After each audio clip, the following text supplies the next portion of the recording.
Prime Minister Narendra Modi lands in Maldives for 2-day visit.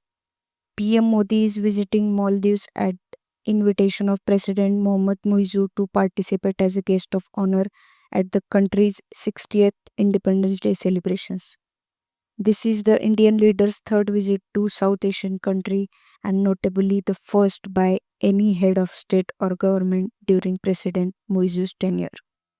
So, on this occasion, let's discuss India Maldives relationship, where we will divide it into three phases. First one is India First Cooperation, which was from 1988 to 2023. The second one is India Out campaign and Pro China pivot from November 2023 to mid 2024. And the third phase is Pragmatic Reset, which was from late 2024 till date. Let's talk about the first phase. The first phase is India First Cooperation, where India provided a role of security and development partner to Maldives. New Delhi established itself as Mali's principal protector in 1988, where Indian armed forces flew 2000 km in Operation Cactus to foil a coup attempt within hours. That intervention shaped Maldivian threat perceptions and opened the door to routine training for Maldivian defense personnel, coastal radar links, and annual exercises such as Equivaring and Dosti. During Ibrahim Soli's tenure, 2018 to 2023, India became the archipelago's largest infrastructure donor. Flagship examples include Greater Malay Connectivity Project, $400 million line of credit plus 100 million US dollar grant, and 2000 social housing units in Hul Humale. These projects embodied Soli's public India First policy. Then the second phase is India Out and Pro China pivot, which was from November 2023 to mid 2024.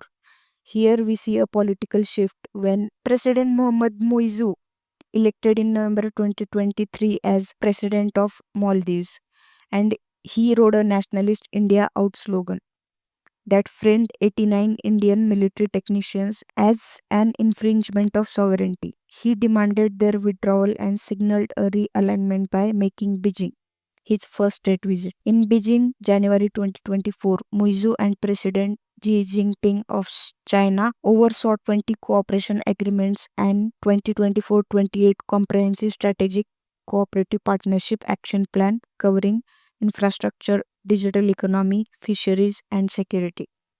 Chinese research vessels later docked in Malay, underscoring the new defense chemistry. The pivot triggered a collapse in Indian tourist arrivals, erasing an estimated 1.8 to $2 billion in revenue for tourism dependent economy, whose public debt had already climbed to 110% of GDP. Credit rating downgrades and talk of sovereign default. Then comes the third phase, which is pragmatic reset and from late 2024 till today. Facing empty forex reserves and looming repayments, Muizzu quietly softened his stance.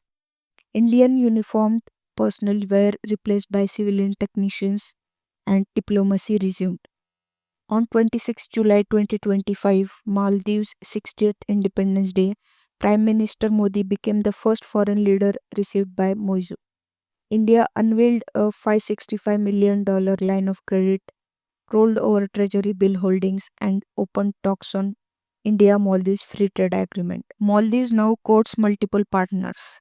It sustains the 20 Chinese Memorandum of Understanding, pursues Turkish drones, joins Japanese coastal clean energy pilot, yet simultaneously re embraces India for tourism, liquidity, and quick disbursing grants. Analysts label this as a calibrated hedging strategy, leveraging great power competition while avoiding over dependence on any single patron. Why this matters? The Maldives is strategically vital. Its location makes it a hub in Indian Ocean security, trade, and maritime surveillance. India's response reflects its commitment to neighborhood first policy and maritime security. The evolution exemplifies the power of diplomacy, people to people engagement, and economic assistance in shaping geopolitics and China India competition.